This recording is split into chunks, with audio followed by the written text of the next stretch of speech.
Check 1. Check 2. And we're live. I said, nope, we're not doing that. We're not doing that. You are in the position. You'll always be there as long as I have anything to say about it.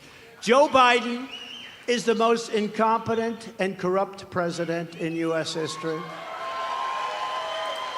The Biden crime family was taking in money from China, Ukraine, Russia, all these places he has to deal with, and so many others. And now whenever more Biden corruption is exposed, his henchmen charge me with a crime. You know, when they get something on Biden, oh, let's add on another indictment to that stupid indictment that we filed. Let's add on another one, because that takes the news cycle. Unfortunately, I get disproportionate publicity. It's a loop. So they indict me. He's right, great balls. But so they got Trump on a loop, CNN. Great for ratings. Look at that, 4.65 million subscribers. CNN News 18 have. You'd be tricked into thinking that it was a live Trump speech. This is right here on YouTube. You'd see Trump speech live, and look at the jerk-offs in the chat, jerking off in the chat with each other. Some of them are not jacking off. Some of them are awake a little bit, but for the most part, it's just like a Trump round-the-clock attack. Now, when I listen to this, it doesn't offend me at all. I think he makes great points, but half the country sees it as an attack on their civil liberties or whatever. But. It's so clean. It's the kind of place I'd like to be, actually, clean. I like cleanliness. So you feel like watching But it's called Trump. A cover-up. Every time the radical left Democrats, Marxists, communists, fascists indict me, I consider it a great... Throwing in commercials, too. They put commercials. $25 a month's a big deal for us. Oh, stuff it, old man. I am being indicted for you. Thanks a lot. Thanks a lot. But never forget, our enemies want to stop us because we are the only ones who are going to stop. I think CNN is playing this round the clock because Trump is sweating, and the people that hate Trump so much, the Trump derangement syndrome people, they perceive Trump as losing and being weak. Yeah, I'll put it in their chat. Trump derangement syndrome. I'm adding to the chat over there. I'm in their chat. Anyway, but that's the Trump loop. The Trump loop live. We'll keep checking in. We'll check in later on. See if Trump says anything new. That's my thumbnail today. So welcome, everybody, to the program. Today is Friday, August 11 in the year 2023. And good news. If you go to Harvard University, $53 billion endowment for the students. It means they have $53 billion to shell out to students, and they're encouraging their graduate students to apply and get food stamps. Right? Students are paying upwards of $300,000 for the whole experience of Harvard. And they're encouraging students to get food stamps. Now, is it a bad thing if you're hungry and you need food stamps and you have no money because you spent all your money on tuition and you don't have enough to eat? Understandable. But what is Harvard teaching? Harvard is teaching that they're not suggesting that. Now, Harvard with $53 billion could easily pick up the tab for the food. They give everybody $5,000 just for food in a year. They could feed everybody with the $53 billion that they have on hold. But instead of that, they encourage their kids to go and get government handouts. Now, there is an argument in this country that food and education may be human rights. Right? Should be guaranteed. No one should be hungry in America. We should be able to feed people regardless of their income. There is an argument for that. Take care of your own. But what is the most prestigious, most money-endowed university in the world telling its students, pay us a lot of money and go ask the government for free money? Right? There's a huge contradiction in there. What are you teaching at Harvard? You're teaching, don't work for it. Give us all your money and then go stand in line for handouts. So fascinating article. We'll talk about that. Also, as I mentioned, the Trump loop is crazy, right? Why are they playing this shit over and over again? Playing the same video over and over again live in a loop. Is it good for ratings?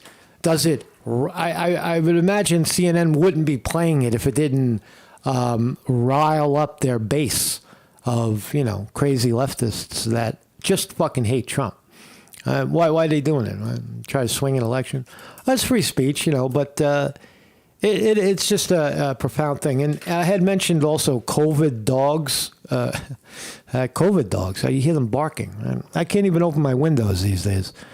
I gotta live with the windows closed because of the fucking dogs barking. A lot of dogs in rural America. You think of a crowded city like New York City being loud and too loud and too much noise and there's no peace. But you move to rural America and everybody's got a barking effing dog trapped in their house. All day long. They're trapped. These are the COVID dogs. They were all about 3 or 4 years old. They were all taken in right around the time of COVID-19 as a companion. Oh, yes, I'll get a little dog and we'll be together and everything will be fine. Right? We'll take care of each other. And then the pandemic is over and Jack and Jill go back out into the workforce and leave the fucking dog home to bark and cry at 3 years old in his prime. The dog was hoping for something more. I'm sympathetic to the dog, but I'm also sympathetic to my own fucking sanity, having to listen to the goddamn dog all day long. Do something about your goddamn dog. So COVID dogs, Marcus Conte reporting on a real phenomena, COVID dogs, not cats, not COVID fucking, lizards, other pets, COVID goldfish. I'm talking about dogs, like dogs that are highly, socialized, social needing creatures that will bark to death unless you pay attention to them. Right? So we'll talk about that story. And anyway, but that's my thumbnail today. There they are, beautiful people of all colors, shapes, and sizes. Over at Harvard, and they're so bright and brilliant, and they're being taught to get in line for EBT. It's actually bullshit because a lot of the students they're encouraging to get it already have income. Right? The graduate students make like $40,000 a year, so they're ineligible. The other factor at Harvard is that a third of the school is foreign. Right, they're not citizens, which means that you can't get EBT, you can't get federal food stamps. But it is fascinating that one of the leading universities in America is encouraging not Ivy League ethics like society, but go online and get some fucking food stamps, and get crazy. Right? So I got a website. Marcus Conte, every single day for years. My God, how many years has it been? I don't even know, man, but I'm still here and doing educational and philosophical live stream. I don't do that other stuff anymore. I don't really do politics anymore. I don't have a political party. I don't have a political agenda. I'm a guy who reports on the craziness of elections and the people that are involved in it. See, I'm not part of any of that. I'm not a Democrat or a Republican. Are you? Are you a conservative or a liberal? What are you? Are you just an American who adds the news? See, I don't like the idea that people they dig their boots in the ground and say, I'm a Republican, right? Or the same for Democrats. I'm a Democrat, right? You pigeonhole yourself into a series of ideologies that are not really they don't have any longevity. Right? The qualities around these parties are always shape-shifting. It's best to not have a political party and listen to the two jack-offs that are running for president and the other jack-offs that are running for other office. Listen to what they say and then try to pick one, right, if you're going to vote at all. Right? And or talk about it, right? Expose them, right? Because, there's nothing right now. It's fascinating, right? They're really, really, really, truly locking each other up. That's the objective now. Who's going to throw who in jail first? Right? Are the Trumpsters going to throw Biden in jail for his shenanigans in the Ukraine and taking money? Are the Bidens going to throw Trump in jail for his, theoretical, overthrowing the government as president of the United States, right? Conspiracy theories to overthrow the government or to defraud the American, to defraud America. That's what Trump's going to jail for. He defrauded America. How? He said the elections are fake. It's speech. People are getting arrested for speech right now. Very scary times. It makes you want to not say anything, but also, you enjoy this program while it's here, because I would almost guarantee as the election rolls around, the 2024 election, we'll be banned. This channel will be gone again in mute for some bogus violation of YouTube's government policy that you're not allowed to say this or say that, and you said it and you knew it, and therefore your channel is gone, man, because you're a threat to American democracy. You said vaccine, and you said COVID, and you said election, and other words, other buzzwords that create hey, you're doing politics. You're not allowed to do that. So enjoy the program while we're here, and because I don't suspect that we'll be here. We'll be somewhere else. We'll head over to D Live or Rumble or Odyssey or BitChute or even Twitter. Maybe if Twitter puts together the live thing, we'll go over there.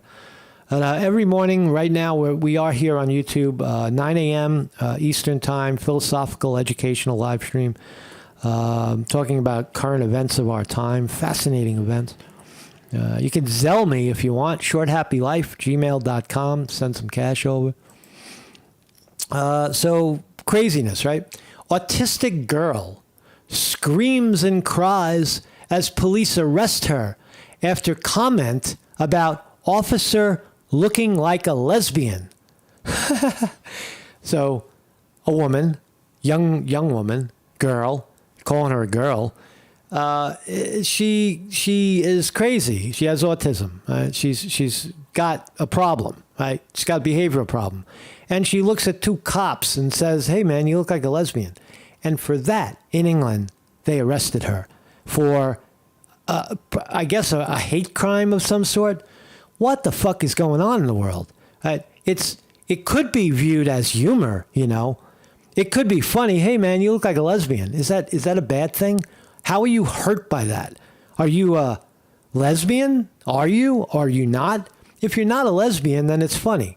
If you are a lesbian, then you could say, yeah, well, as a matter of fact, I am. What difference does it make that you've been identified as a lesbian? Right? Right? Are you this or are you not this? It's not like calling someone the N-word or calling someone white privilege. Right? It's not racial. It's just something that. Are we allowed? The story brings up the idea that we're not allowed to speak about anybody else, and maybe not even ourselves. Right? How come I get the same stupid phone calls every morning? I got to turn my phone off. Right?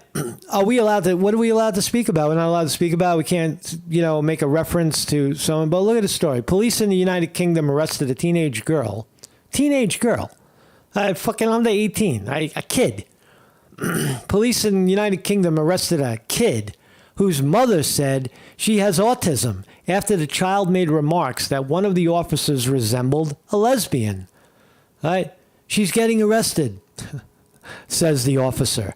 Let's look at the officer. Is she a dyke? There she is. I would call that a dyke. I couldn't tell you if it's a man or a woman or a... What the fuck are you, man? I'm over here in America. We still have some free speech, so fuck you. I would say, yeah, you look like a lesbian. You definitely do. And there they are, dragging the girl away. Arrested on suspicion of a homophobic public order offense. Fucking England gets a round of applause for making that one up. Suspicion of a homophobic public order offense. Wow, what a crime. What a crime. You got politicians stealing millions of dollars. You got Harvard University with $53 billion in the bank encouraging their kids to fucking fake food stamps, get food, and you got rampant shoplifting across the country. You've got violent crime everywhere. People getting attacked on subways and attacked in the street.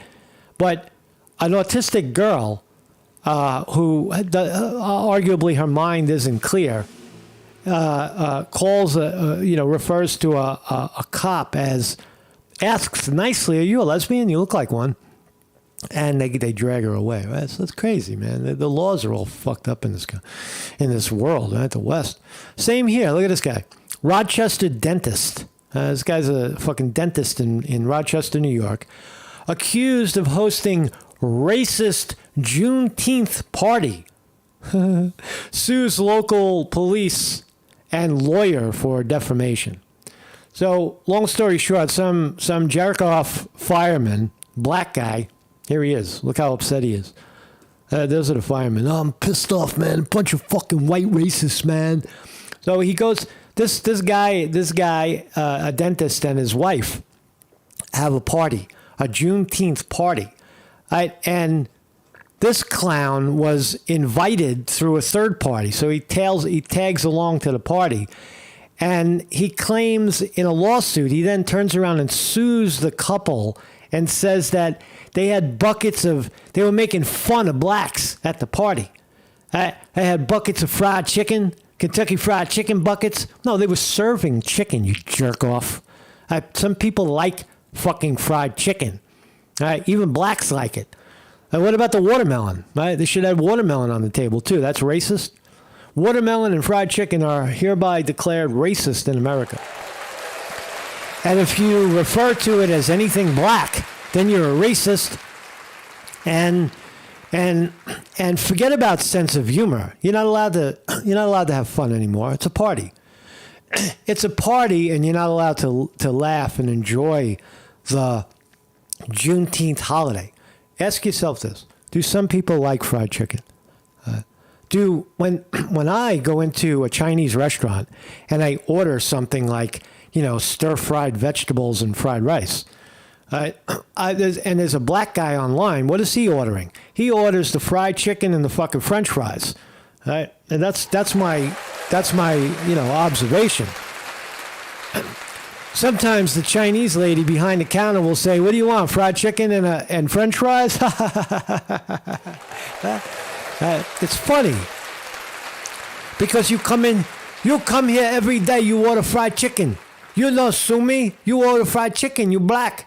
No watermelon for you. No watermelon for you. It's fucking humor. Whether it's in poor taste. Didn't we learn anything from the United States versus what was the guy's name? Flint, Larry Flint from Hustler magazine. Didn't we learn anything that speech, even if you say that Jerry Falwell fucked his mother, excuse me, that's too vile, but that's what Larry Flint said in a cartoon in Hustler magazine about Jerry Falwell. Jerry Falwell turned around and sued him for defamation, and the high court held that speech is speech is speech. If you don't like the speech, don't listen to the speech. So, does this guy have any case? He saw a bunch of fucking buckets of fried chicken at a party, and now everybody's a racist. Right? So there you go, man. Fucking, you can't make this shit up. This is rather interesting, where we've been attacking Biden lately and Biden's family about stealing money. But what about Trump's family as well? Well, it turns out that Jared Kushner is the husband of Ivania Trump, Trump's daughter. All right, so it's Trump's son-in-law. All right, took $2 billion from the Saudi government, Saudi investment, and put it in his hedge fund. Now, is this a foul? It happened after Trump left office. Is this a foul? Jared Kushner was arguably an activist of some sort of lobbyist. He had a position in the Trump White House. But here's the difference. When Hunter Biden takes millions of dollars for being on a board of Burisma fucking gas and oil and puts all this money in his pocket and gives half of it to his father, that's pretty fucked up. Jared Kushner, he runs a very, very lucrative hedge fund. He's a hedge fund guy. And the Saudis put $2 billion in the hedge fund. Here's the fat pig, Chris Christie, telling you about how bad Trump was for taking the money. Listen. Jared Kushner, 6 months after he leaves the White House, gets $2 billion from the Saudi sovereign wealth fund when Donald Trump had put him in a position to be in the Middle East. What was Jared Kushner doing in the Middle East? He was out there trying to get them to stop bombing fucking and hating on Israel. That was his big issue, Jared Kushner. That's why he was there. He was like a spokesperson for Israel. He had a reason for being there. He was doing fucking arguably, political stuff. Again, sir, it all stinks to me. It all stinks. It all stinks. Yeah. Look, and I've been vocal that I think that what Kushner did crossed. All right. So here it is. So Oversight Committee Chairman, there he is, James Comer, acknowledged Thursday that he believes former President Trump's son-in-law, Jared Kushner, crossed lines of ethnics. $2 billion. That's a lot of money. Jared Kushner, would Jared Kushner have gotten that $2 billion from the Saudis? The Saudi fucking hedge fund or whatever it is, the Saudi sovereign fund? Probably not. Right? Probably not. So is it tit for tat? Yeah, I guess it is. And what does it say? It says that they're all fucking corrupt. Right? Trump is arguably out there in the world with his feelers, putting his son, not his son, but his son-in-law, in harm's way with the Saudis. And they gave him $2 billion after the fact. Now, if Trump is not in power, what influence? Here's the big deal. If the Saudis gave Jared Kushner $2 billion after Trump's presidency, right? What influence are they buying? Trump's out of office. He's just a former president. He doesn't, and half the country hates his guts, and they're trying to throw him in jail. So what are the Saudis getting for their money? You got to ask yourself, but not a lot, right? And the other question is, did Trump, the president of the United States at the time, and now former President Trump, did Trump get a kickback from Jared Kushner? How much of the $2 billion did Trump get? Probably nothing, right? Trump was maybe just happy to see Jared Kushner and his darling daughter get such a large sum of money. And it's not like they put it in their pocket. Jared Kushner, again, he runs a hedge fund, and they're investing that $2 billion. $2 billion investment. Nobody gave Jared Kushner anything. The Saudis invested $2 billion. So there's a bit of a difference there. Joe Biden sends his kid out into the Ukraine and gets millions and millions of dollars, puts the money in his pocket, gives a piece of it to his father. That's called bribery. And then the father delivers a direct fucking favor to the people that gave him the money. On the other hand, Jared Kushner, 6 months after President Trump leaves office, he gets the Saudis to give him $2 billion to invest. Now, that's a jackpot for a hedge fund guy. $2 billion, you could do a lot with that. So they're very different. The money is still active. It's not, so big difference. I would say to James Comer, you can draw and certainly this jerk off on CNN knows that, that there's a big difference between that money, how they got money, what they did with the money. One is an investment, one is putting in your pocket. Look at the markets. We open 2 more minutes. Oh, shit. The NASDAQ future is looking to go down 93 points. I'm out. Goodbye. Let it sink, man. I don't care. And we'll look at that. Let's talk about open it up to COVID dogs. Good morning, everybody in the chat. I'm rambling today. Did I say hello? I forgot to say hello. Vinny DiMartini on the wrench. What's up, Vinny? Champs is here. Spirit Child. Kaz Philly Camden. Good morning. David Brown. In the house. Clayton Burgese. William R. Hall, my brother. Spirit Child. Said your name twice. Who else is here? Throssall. Justin Falzone. Good morning, everybody. Good morning. Pyramid 7 is here. Mad Cow Mark. Thank you all for being here. I'm going to have more to offer on Mikhail Sly.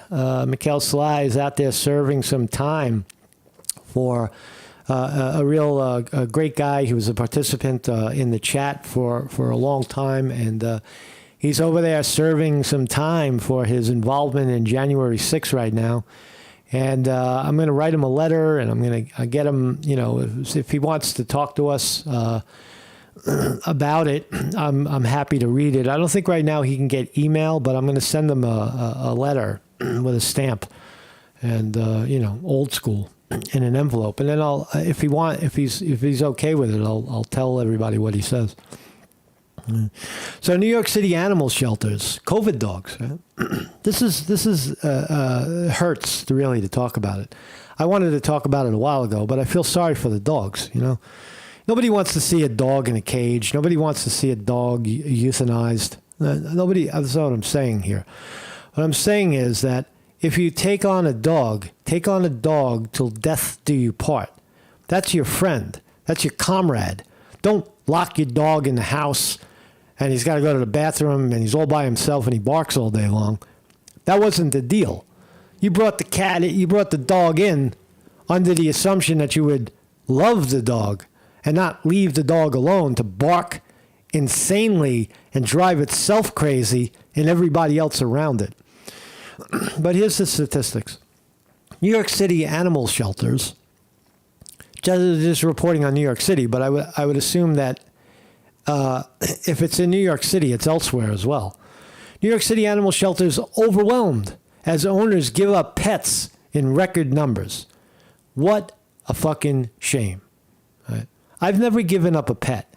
I did once. I had a cat and I got into a really ugly situation and I had my mother in the country take care of the cat. And I don't think of that as giving up the cat. The cat had a country life in the last few years of its life. And I missed the cat forever. But I would never dump, an animal off at a shelter and then have some fucking stranger maybe pick it up or have the shelter kill the animal because somebody picked up the dog or the cat. I personally wouldn't do that. I mean, I wouldn't do that. It's just like I couldn't do it. The population of stray dogs in the city, that's your friend, right? I think of Batman and I'll put Batman on Batman. Where's Batman? Right? Where's Batman? Here's Batman. Batman, right?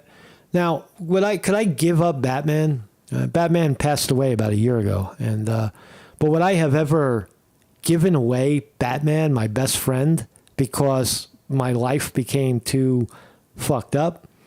Absolutely not. But look at this: 50% rise in population in the shelters with dogs. 3 animal care shelters took in more than 1,200 stray dogs during the first months of the year, a roughly 50% increase from the same period a year ago. Bad, right? That's just really bad, right? These are COVID dogs, right? The average age of the dog, I understand, is between 3 and 4 years old. So They took the dog when it was a darling, beautiful little puppy, and they enjoyed the puppy for a year, and then their whole world got turned upside down because they realized that they weren't going to be allowed to stay home anymore and collect free money, and then they had to go back out into the world, and they leave the dog behind, or they drop the dog off at the shelter and say, I can't take care of it. I don't have some people say, I don't have the money. I can't afford the dog anymore. On my salary, I was making more on unemployment. I was making fucking $1,000 a week on unemployment, and now I only make $250 working, and I can't get food stamps. So, but anyway, COVID dogs, very real phenomenon. You hear them. I'm telling you, walk around in rural America, and you hear trapped barking dogs. Are the barking dogs in Conti's head? Is it all in my head? No, I should record it. That's what I'm doing. Start recording. I'm going to start going door to door. Excuse me. Hello, Marcus Conti reporting. Hello. Why is your fucking dog barking? Show up at the thing. So let's talk about Harvard. Harvard University. Let's look at the market first. And we are open. Boom. What do we got? It is. Dow Jones Industrial Average down 63. NASDAQ down 97. S&P 500 down 18. Can anybody say red day? Red day in August. Sell-off happening as we speak.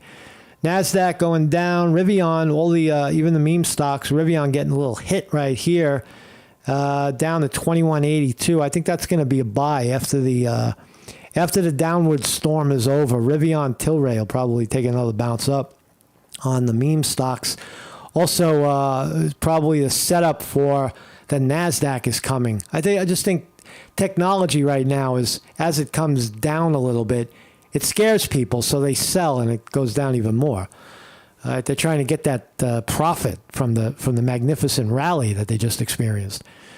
So yeah, Apple down a little bit, Amazon down about 50 cents, Facebook down $4, Microsoft down 2.5, Nvidia down 5, Tesla down 4. So we got a little bit of a technology sell-off right now. Mostly, I think it's people are saying it's about the fears of recession and all that. I don't think so. It's more that Apple reported that they sold less iPhones. Technology was running on the fumes of AI. That all this AI stuff was going to drive the value of these companies up. And it turns out that it hasn't yet. They haven't found the way to make it profitable completely. So that realization is kicking in. Bitcoin down another 185 today to 29.3. Again, stuck around 30,000 for a long time. What else? War stocks, the military industrial complex stocks, Lockheed Martin, Raytheon, Boeing, mixed. Lockheed Martin down $1.50 to $4.51. I don't know, man. They need a war. If you're going to invest in military industrial complex, stocks, you got to go out there in the world and create a war. U.S. almost got their war with Russia.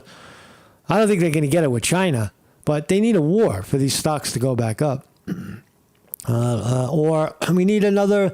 I heard an article yesterday. The COVID in New York City is spiking up. They've got like a 50% rise in COVID again. So Pfizer, Johnson & Johnson, and Moderna are going to make some bank on that if it happens. Moderna down to $100 a share. I think it's split.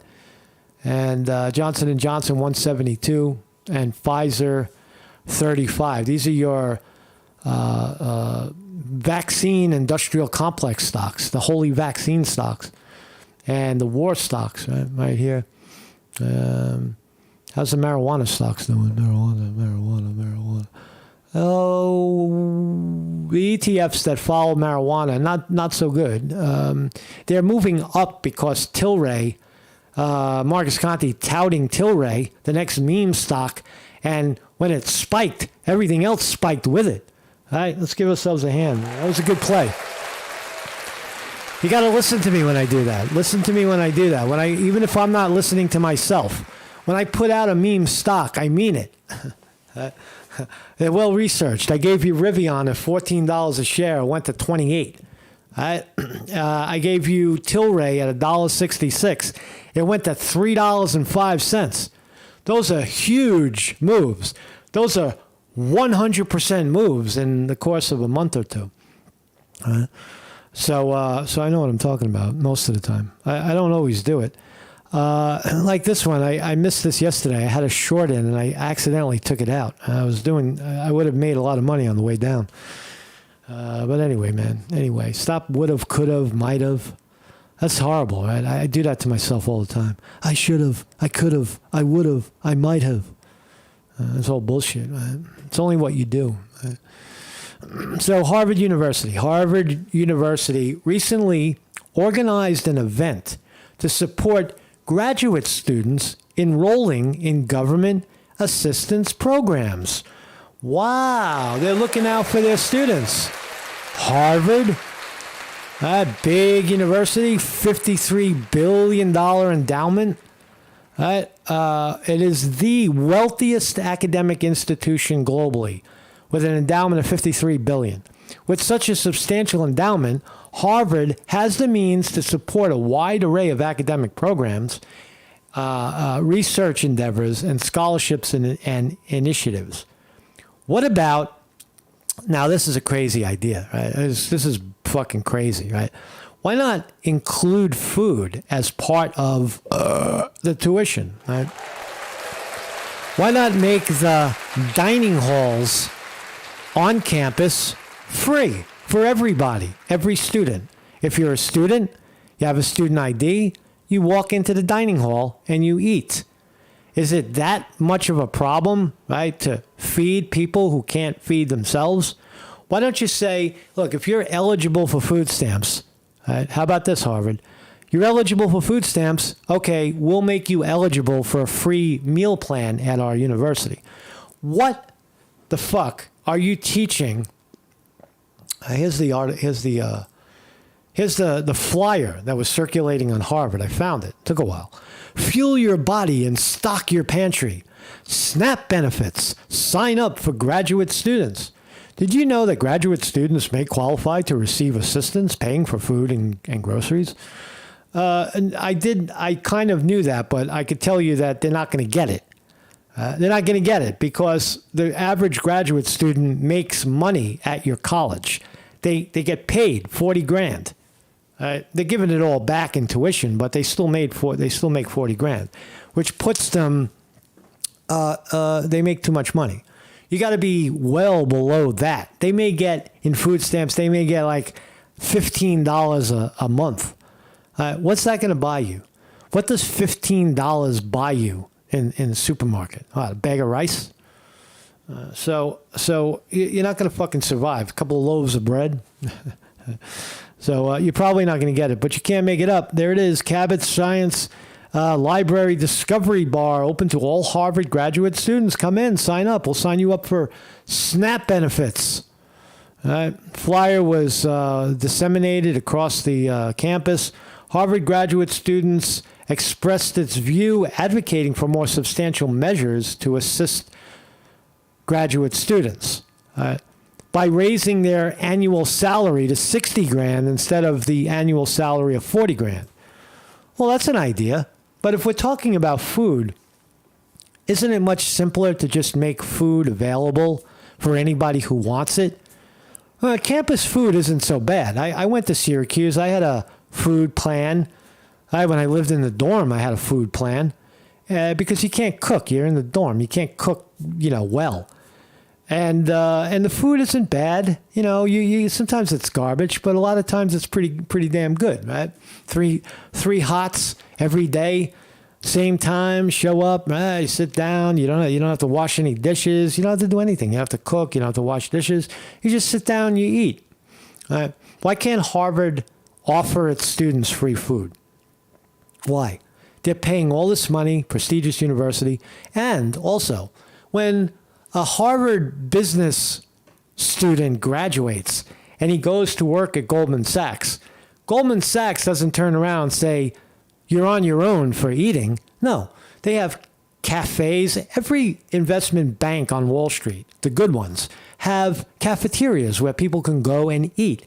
There's no cash register. There's no pay. There's nothing. You go in, you eat, and you go back to work. Why can't we do that at Harvard? Why can't we do that at public schools? Why can't we make food? You know, I understand that a lot of people will disagree with that. No free this, free that, free stuff. But look, as humans evolve, right, you're working on behalf of humanity. It's at a bare minimum, feed them. Right? They're going to school to learn how to be part of this big society. Feed them. What are you teaching them? What does go sign up for food stamps teach a graduate student at Harvard? It teaches them defeat. It teaches them government handout. It teaches them, you know, or maybe that food should be a human right. I don't really know what they're teaching there, but it smells bad. You got hungry kids. You got hungry students at fucking Harvard, and you tell them, we can't help you. We got $53 billion in the bank, but we can't help you. The only help we can do is give you a flyer and tell you to go down and get some food stamps. That's not good that's not a good school. Why would somebody pay $300,000 and $400,000 a year to go to a school like that won't even offer them a fucking meal, a meal plan? So what else? The high cost of living in Boston only adds to Harvard students' struggle. Many people across various professions and walks of life face similar challenges. Well, we're not talking about the other people. We're talking about Harvard. So embarrassingly, there it is, man. There's the story confirmed by Yahoo News. Harvard is really fucking trying to get their kids to now. Oh yeah, the other part of that is that they're not eligible for a couple of reasons, right? It's actually smoke screens, right? Because if somebody makes, on average, the graduate student at Harvard makes $40,000, they are ineligible for food stamps. If that student is from India or Pakistan or China or Taiwan or wherever, fucking anywhere outside of the U.S., and they apply for food stamps and they're not a citizen, they're not going to get it. So 1/3 of Harvard's graduate students are ineligible because of their nationality. They're not Americans. It's a federal program, SNAP, food stamps, federal program. They're not going to get it. And even if they do get it, they still make $40,000. Even if they are citizens, they make $40,000 a year, and they're ineligible. So who exactly is Harvard preaching to? Of the people that they're encouraging to get the food stamps, none of them are going to get it. Right? Why don't you have a conversation of, let's have the conversation of how much harm is it going to do to Harvard to offer food to their students? Right? One of the most basic human need, eating, feed them good food, and you'll probably produce a better student. Who's a better student? Someone working in the bar at night and eating garbage and not sleeping and is hungry all the time, is in class fucking hungry? Or a kid that can just walk over to the mess hall, eat, and come back and study? I think it's a no-brainer. Right?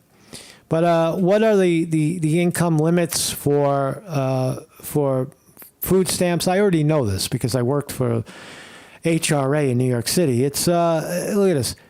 14. You can make up to $1,400. I think in New York City it's like $900. Let's just say $1,000 a month. If you make less than $1,000 a month, you're eligible for food stamps. That's poverty, $12,000 a year, and you can get food stamps. You'll get the whole thing, $281. Right, if you make more than that, you get a lot less. Right, but most of the students Harvard's telling us that they make upwards of $40,000. So they're ineligible. Totally ineligible, and the rest of them are non-citizens. Here you go. non-citizens, individuals,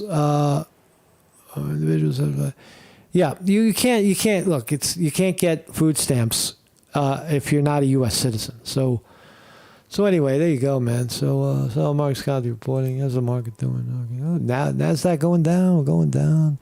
We're going down, down, down. Man, I had a good short. I had a short right here at 41 and change, and now it's 38. That was a good short. I got a little bit of it, but not enough. I made a mistake by putting in a stop, and I wound up fucking canceling it. But anyway, man. So it's all good, man. Thank you all for joining me. What's going on with the Trump loop? What's the Trump loop?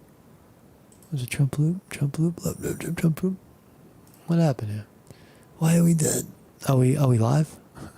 We are live. I am live. Let's listen to Trump. Let Trump take us out. Have a great weekend, everybody.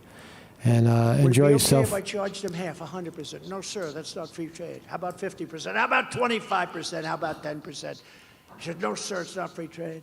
I said, you're either corrupt or you're stupid as hell. Peace, everybody. It's crazy.